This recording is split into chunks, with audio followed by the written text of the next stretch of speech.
Buenas tardes.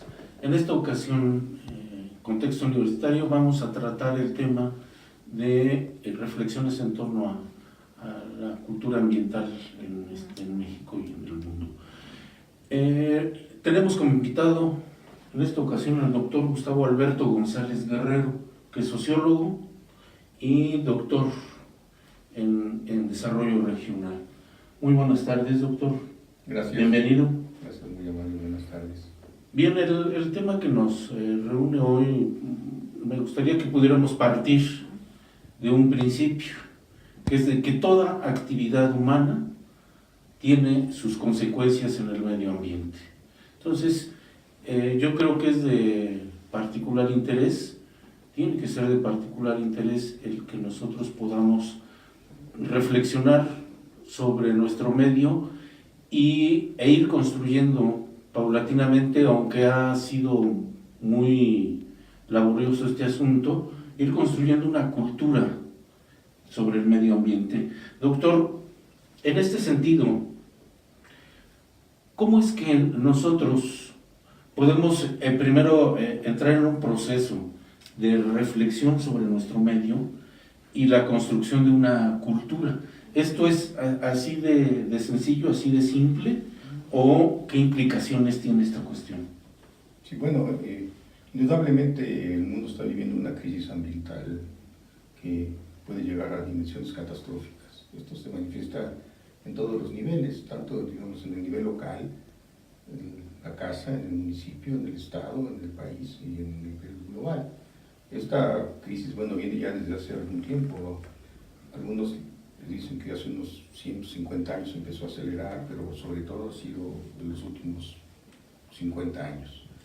El ser humano no puede vivir sin de alguna manera impactar con su actividad en el medio ambiente. Esto es una cuestión histórica, pero como decía, con la era industrial sobre todo es cuando más se ha acelerado este deterioro y destrucción de los ecosistemas y de la naturaleza, aunado, por ejemplo, al crecimiento acelerado de la población.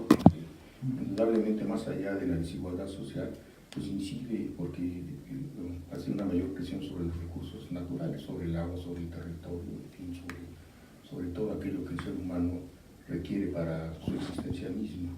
Y desde luego tiene que ver también con el modelo de desarrollo, o sea, el modelo de crecimiento económico. Estamos pues en un sistema orientado hacia la ganancia, hacia el consumismo excesivo. Así funciona el sistema. Si un sistema capitalista no puede funcionar sin estar produciendo y reproduciendo las mercancías y todo lo que se requiere para la sobrevivencia. Y por eso, bueno, no me refiero nada más a la sobrevivencia en cuanto a lo indispensable, en cuanto a la alimentación, en cuanto al vestido, sino a todas las mercancías que requerimos. Es decir, se sabe que las necesidades son históricas. Ahora no podemos vivir, por ejemplo, sin la luz eléctrica o sin la computadora. Es todo lo que la modernidad, por decirlo así, o la posmodernidad nos obliga a consumir. No tener un teléfono celular pues es quedar al margen prácticamente de muchas actividades. Bien, ahora hay una polémica, hay una cuestión que a mí me llama mucho la atención, que es quienes defienden la postura de la modernidad, del desarrollo, plantean que no es para tanto el problema de la contaminación, que realmente son ciclos que el mismo planeta va pasando paulatinamente, y hay quienes asumen la postura de que, bueno, nosotros contribuimos de manera muy importante en este proceso del deterioro del medio ambiente. Es decir, ¿habrá un justo medio o es una polémica que cada una de ellas responde a ciertos intereses? Bueno, hay quienes defienden o toman la posición de que, digamos, la actividad humana antropogénica no es el factor determinante en este acelerado cambio que estamos viviendo, en este acelerado deterioro de la naturaleza. Quizás el mejor ejemplo es el famoso cambio climático. Trump lo niega, por ejemplo, ¿no? Pues no es consecuencia de la actividad humana, de la industrialización, de la emisión de gases de efecto invernadero, por ejemplo, ¿no? Otros dicen, pues sí, la naturaleza también cambia. Ahí tenemos, por ejemplo, las glaciaciones de hace 7.000 años y los cambios bruscos que sufre la naturaleza. Pero indudablemente que los dos aspectos inciden y que la actividad humana acelera los cambios climáticos, los estamos viviendo a cada día, además de el deterioro de muchos ecosistemas. Por ejemplo, el mar, ¿no? El mar es un verdadero desastre, ya ustedes pueden por ahí ver la famosa isla de basura o lo que llaman la nata de basura, que es un territorio más grande que varios países de Europa, ¿no? O sea, flotando en el mar y lo que esto conlleva, ¿no? En cuanto a la extinción de especies. Por poner simplemente ese ejemplo, ¿no? De la destrucción de un ecosistema tan importante como es el mar, que se ha explotado siempre, ¿no? Desde que el ser humano prácticamente existe, pero que se ha acelerado con las modernas tecnologías, con todo el satelitales, etcétera, ¿no? La computadora, todo lo moderno para extraer más riqueza del mar. Y por otra parte, pues es donde llega el gran basurero, por decirlo así, ¿no? Como lo mencionábamos, cotidianamente estamos desechando productos que van primero al bote de la basura, de ahí al tiradero y al río, y de ahí llegan hasta el mar.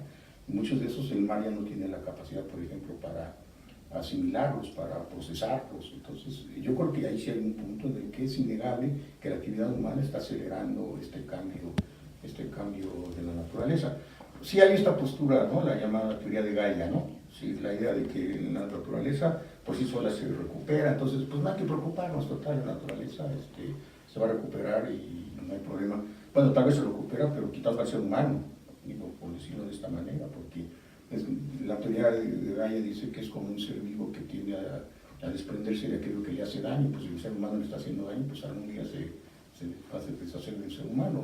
Bueno, es una propuesta, pero lleva también quizás esto a esta teoría, a esta posición equivocada de que pues entonces no hay mucho que hacer o no hay que preocuparnos demasiado, total, las cosas tienen que seguir así y ya cuando sucedan, pues sucederán y a ver entonces qué alternativas tenemos. La otra no, la otra es que hay que prevenir, hay que trabajar en el aspecto de cambiar desde ahora. De ahí viene la propuesta de la sustentabilidad o la sostenibilidad, ¿no? O sea, hay que saber aprovechar los recursos que nos da la naturaleza, pero como dice, sin que esos recursos se agoten para las generaciones futuras. Entonces, yo sí pienso que pues sí son las dos cuestiones, o sea, cuando dicen la sola naturaleza está transformando al planeta, pues sí, o sea, la erupción de un volcán pues transforma el ecosistema de manera radical, es una erupción muy fuerte, ¿no? Ahí tenemos muchos ejemplos en México con el Paricutín o Santa Elena, ¿no? En otros países. Pero yo sí, mi posición es que sí, como decía antes, el modelo de desarrollo, de crecimiento económico orientado al consumo y a la extracción de ganancias, pues deteriora muy rápido el ambiente. Y lo que ya mencionaba, el crecimiento acelerado de la población, eso es un hecho innegable. Estamos ahorita sobre 7.400 millones de habitantes, se calcula que para el año 2050 serán, algunos dicen 11.000, 11.500. ¿Qué significa esto? Pues mayor presión sobre los recursos naturales, sobre el territorio. El agua, pues ya estamos en algunos países con una crisis del agua, por ejemplo, ¿no? Por decir algo. Bien, y ¿tenemos alguna información?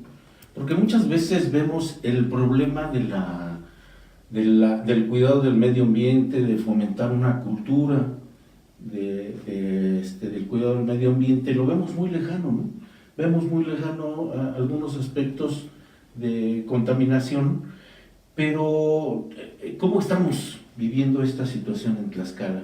¿Tendremos información suficiente que nos permita tener claridad sobre este asunto?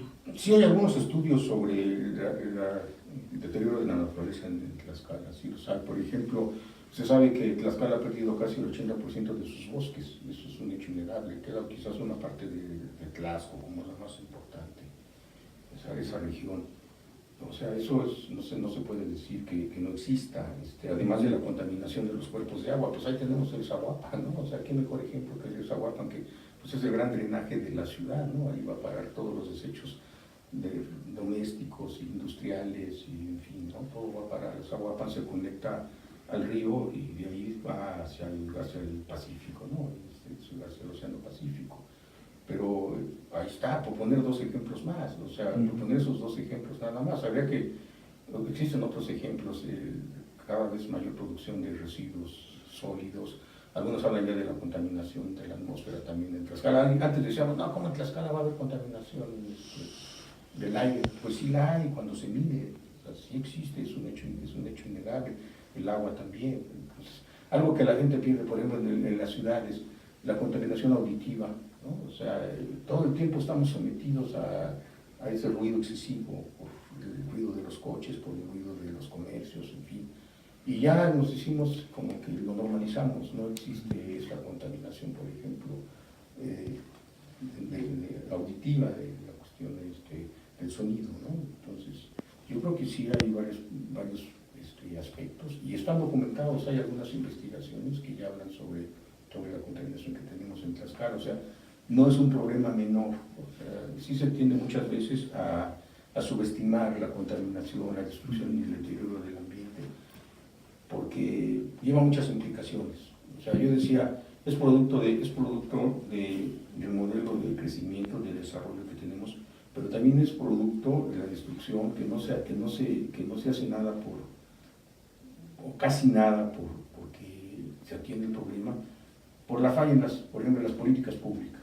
O sea, ¿qué políticas públicas ambientales tenemos que ya estemos, ¿no? Atendiendo el problema de realmente que se lleven a la práctica?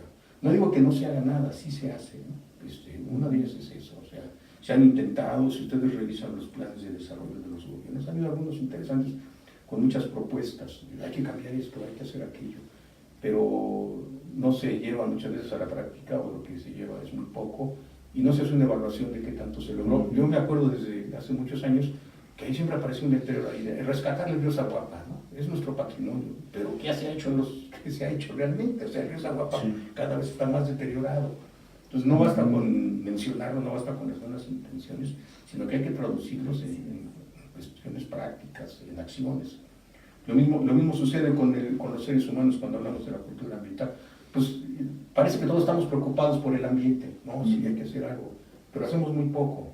A veces porque decimos que lo que yo hago no sirve de mucho, o simplemente no me interesa.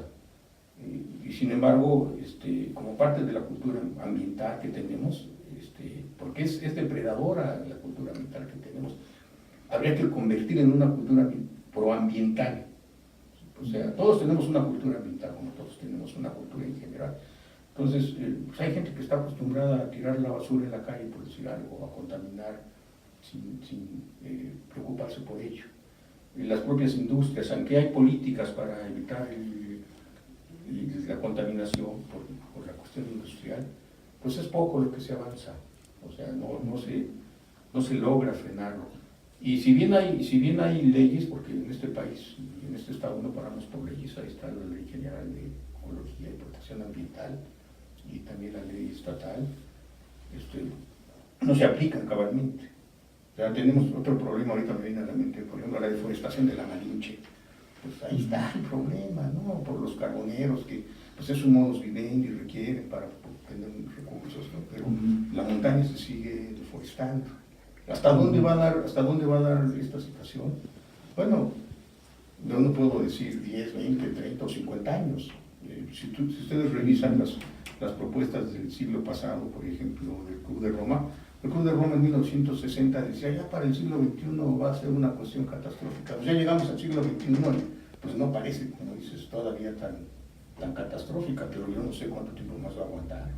Si no hacemos cambios efectivos que se traduzcan en acciones, en programas, en acciones que se lleven a cabo.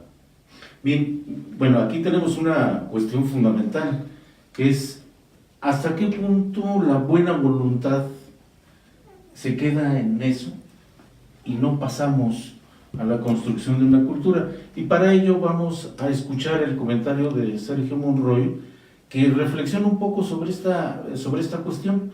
Vamos adelante entonces. Mi nombre es Sergio Monroy Aguilar, soy profesor investigador de la Universidad de Quintana Roo en el área de Economía y Finanzas. El día de hoy quisiera hablar con ustedes sobre un tema fundamental, la relación existente entre el precio de las gasolinas y el cuidado del medio ambiente. Es de todos conocido que el incremento de los precios de los combustibles no cuentan con el apoyo popular, sino por el contrario, un amplio rechazo.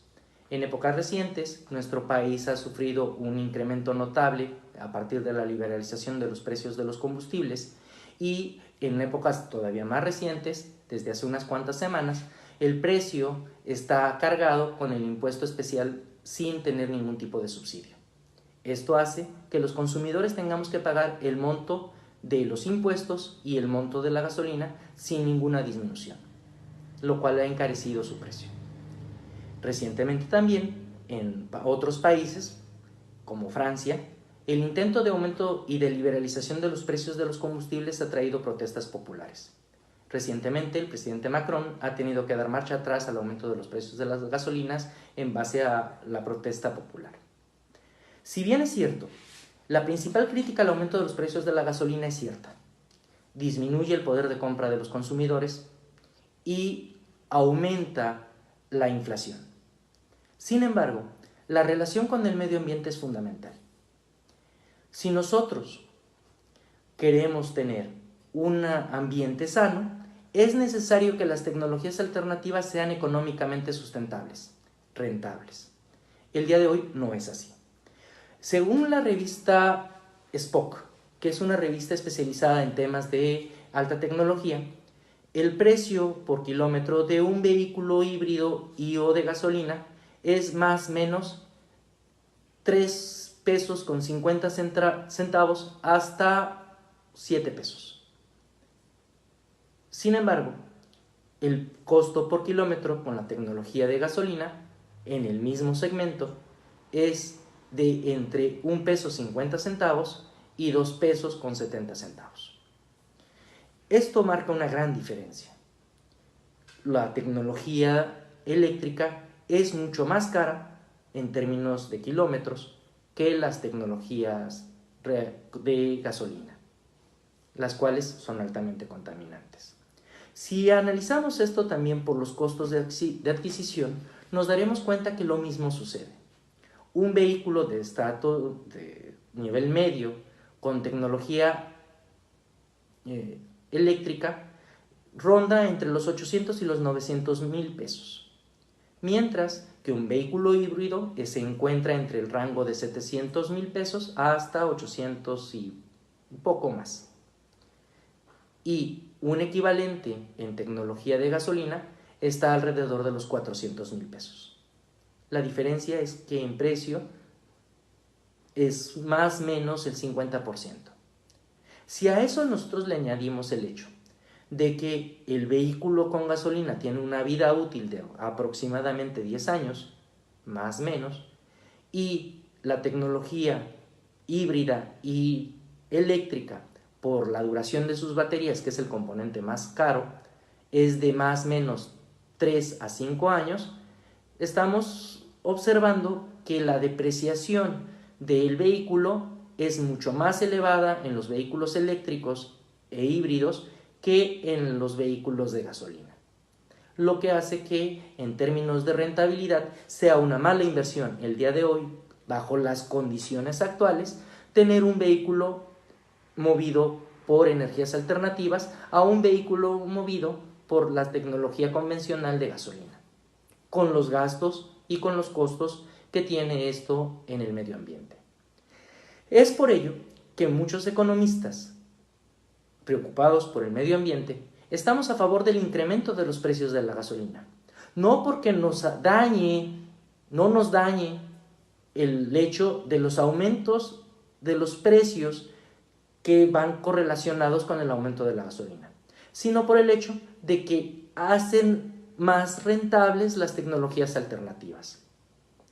El hecho de que tengamos una gasolina cara hace que tanto los kilómetros sean más caros en la tecnología de gasolina y por lo tanto puedan ser más eficientes en términos económicos el recorrido en un vehículo eléctrico, como el hecho de que los vehículos eléctricos se vuelvan también más rentables. Esto es importante de señalar porque, según la información del Instituto Internacional del Petróleo, las reservas probadas del mundo tienen una vida de más o menos 50 años, todas las reservas probadas.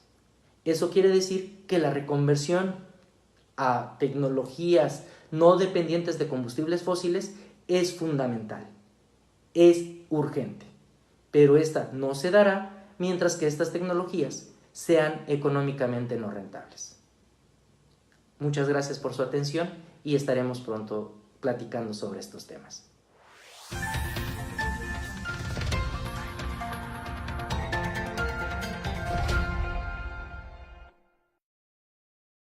Y un poco visualizando la contribución que hace Sergio Monroy con respecto a esta problemática, en donde hay buenas intenciones, hay reflexiones en torno a la construcción de esta cultura ambiental o proambiental, como señala el doctor Gustavo, pero ¿cuáles son los obstáculos a los que se enfrenta esta construcción de la cultura? Sí, yo me quiero referir primero a qué entenderíamos por una cultura ambiental. No es un modo de vida, una totalidad constituida por creencias, valores, actitudes, formas de pensar, formas de vivir, tradiciones, costumbres, etcétera, que tiene una sociedad o un grupo social y que se transmite de generación en generación.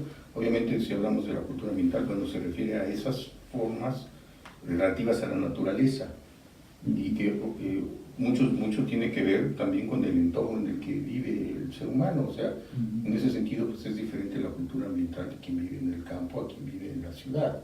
Y aún si lo vemos por niveles económicos o sociales, bueno, es diferente la cultura ambiental que tiene la gente de más altos recursos de la que tiene la de más bajos recursos. Ahora, como es un modo de vida, la única manera, una forma de pensar es cambiar ese modo de vida. O sea, para que sea proambiental esa cultura, hay que cambiar nuestra forma de vida. ¿Estamos dispuestos a hacerlo? Eso es el problema. ¿Estamos dispuestos a renunciar a nuestros lujos, a nuestros pequeños espacios, en fin, ¿no? que diariamente tenemos? ¿Estamos dispuestos a dejar el uso del automóvil, por ejemplo? A no utilizar todos aquellos materiales desechables que tanto contaminan? Porque pues, nos dan la comodidad, a veces ni siquiera estamos conscientes de ello, pues vamos y compramos algo y nos tenemos que deshacer de él, y desde que lo compramos pues ya es basura o se va a convertir en residuos, porque algunos dicen que la basura es aquello que ya no tiene ningún valor y algunos residuos sólidos sí lo tienen. Pero la cultura entendida entonces como esta forma de vida, pues la única forma es cambiarla. Sí. Y ahora, no todo el mundo ni siquiera está consciente de ello. Y la otra forma es que el Estado, las autoridades tendrían que intervenir de alguna manera para hacerlo. Ahí están, lo decía yo antes, las leyes, por ejemplo, los reglamentos que se tienen que cumplir. Inclusive el bando de policía de un gobierno. ¿Quién conoce el bando de policía de un gobierno de su municipio? ¿Quién hace lo que dice en el bando de barre tu calle, no tires la basura, no puedes salir y tirar la basura en la esquina porque no pasó el camión? ¿Sí? O sea, habría que también, y esa es una de las propuestas, a través de políticas públicas, incidir en que la gente cambie su forma de vida cotidiana. Porque si no, y que eso, si no, no habrá resultados, y que eso, los hijos o las generaciones que vienen lo vean ya como parte de una nueva cultura. O sea, si un hijo ve que su padre no tira basura, pues él no lo va a hacer. Lo contrario sucede, si ve que el papá agarra, pues donde sea, la mamá tira la basura, pues yo hago lo mismo, eso es lo que me enseñaron en la casa o lo que aprendí en la casa. Ahora, juega un papel importante también otro aspecto, la educación ambiental. En todos los niveles se está impartiendo ya educación ambiental desde los niños, desde los niños y niñas desde pequeños. Está en básico, está en medio, está en superior. Y por ahí también se está trabajando indudablemente. ¿Hasta dónde se están dando resultados? Bueno, pues hay que irlo también evaluando.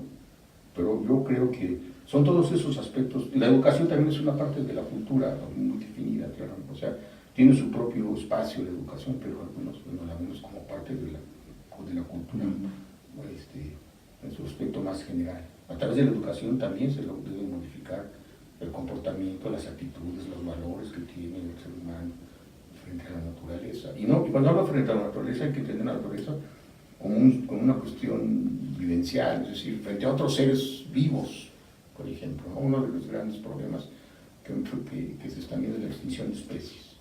En México se han extinguido una buena cantidad, en el mundo también, ¿no? Pues por lo que decíamos, por la necesidad de obtener alimentos hasta por una cuestión comercial. Entonces, todo eso forma parte de esos cambios que hay que hacer para poder transitar hacia una cultura proambiental en el que el ser humano impacte de la menor medida posible el entorno en el que vive. bajo el supuesto de que no podemos vivir sin impactar en la naturaleza. Eso es un hecho que yo considero categórico. Y no podemos pensar, como dicen, en un ser humano que su propia actividad diaria no cambie, no esté impactando. Porque no podemos tampoco decir, pues hay que cerrar las fábricas, ¿no? Entonces, ¿qué hacer con las fábricas? Pues obligarlos a que no nada más no contaminen, sino que tengan sistemas, como se dice, amigables con el ambiente o menos dañinos para el ambiente. Porque había aquella idea de que el contamina paga. No basta con que el contamina paga, porque entonces se vuelve como un impuesto, pues pago y sigo contaminando. O sea, las sanciones contaminas, pagas, pero además tienes que restituir a la naturaleza, tienes que corregir el daño que estabas haciendo, porque de otra manera se cae en esta lógica de que es muy fácil, si tengo que pagar, pues pago, ¿no? Y no hay problema. Y es una cuestión, sí, material en el sentido físico, pero es también muy intelectual, muy psicológica, ¿no? Sí. Bien, ahora a mí me gustaría poder destacar algunos puntos con respecto al tema que nos tiene reunidos hoy, y uno es que la contaminación en China acorta la vida de sus habitantes en un promedio de 5 años. Por otra parte, la calidad del aire ha pasado de muy poco saludable a muy peligroso. Entonces, son datos que sí sería importante que los pudiéramos reflexionar y que pudiéramos reparar en ellos. Por otra parte, la Organización Mundial de la Salud establece en 25 micras, es una unidad de medida, la barrera de lo saludable. En las provincias del norte y del este, en China, los han rebasado en más de 200 veces este límite. Y por otra parte, Pekín, hasta cierto punto, disminuyó en un 35% los niveles de contaminación. La ciudad, Pekín, que es la más contaminada en China, redujo su concentración en un 38%. Entonces tenemos aquí algunos datos que nos pueden reflejar, que nos pueden dar luz sobre lo que significa tomar en otro sentido la construcción de esta cultura proambientalista, como señala el doctor Gustavo, y que nos permita tener otros parámetros de referencia y, por supuesto, cambiar nuestro modo de vida, nuestra forma de relacionarnos con el medio ambiente. Ahora bien, me gustaría que pudiéramos ver ahora la participación del maestro Fausto Domingo Islas Guzmán para tener otra perspectiva también de lo que significaría el motivarnos para la construcción de esta cultura proambientalista. Ambientales en el estado de Tlaxcala. El tema, pues el agua, los desechos sólidos, y según datos elaborados por el INEGI, los hogares según tipo de abastecimiento de agua para beber, el 76% utiliza garrafón o botella, pero sin embargo una proporción muy alta utiliza la llave de la red pública, agua corriente, de pozo u otras fuentes. Esto me imagino que tiene que ver con la presencia de problemas renales en el estado. Tlaxcala es de los más afectados por estas prácticas. ¿Cuáles son las razones para beber agua embotellada? También el cuestionario les pregunta esto, ¿no? ¿Por qué? Porque es más saludable, el 70%, pero el otro 30% pues no tiene razones, simplemente necesita el agua y la toma donde la encuentre. Después, la práctica de la separación de la basura, que implica todo un cambio de cultura, son nuestros hábitos cotidianos. Sin embargo, el 56%, más de la mitad de la población, sus desechos sólidos los separan y el otro porcentaje no la separa. Ahora, las razones por las que no la separan, pues porque cuando llega el camión recolector de los desechos sólidos, pues la vuelve a revolver, es decir, no hay un destino que permita, es decir, que no hay una cadena y un destino final que permita que estos desechos se aprovechen de manera, partiendo de la propia separación de la basura. Después, ¿qué hace para ahorrar energía? Y sí, pues, la mayoría, el 98%, prácticamente toda la población, apagan los focos de sus casas, las luces cuando no las están utilizando, o desconectan los aparatos eléctricos, lámparas o herramientas que no utilizan. Planchan la mayor cantidad de ropa de una sola vez, desconectan el cargador de los celulares cuando no lo necesitan, desconectan el cargador de la laptop o tableta cuando no la necesitan. Es decir, en cuanto al ahorro, bueno, esto tiene una razón porque la energía eléctrica pues está saliendo un poco cara en los últimos años. Hogares según tipo de productos reutilizados. Lo que más se reutiliza son las bolsas de plástico. En segundo lugar, los envases de vidrio o de plástico, las hojas de papel, cajas de cartón y en última instancia botes de lata. Bueno, esas son las prácticas ambientales en cuanto a tres temas: el agua, los desechos sólidos y el uso de la energía eléctrica. Gracias.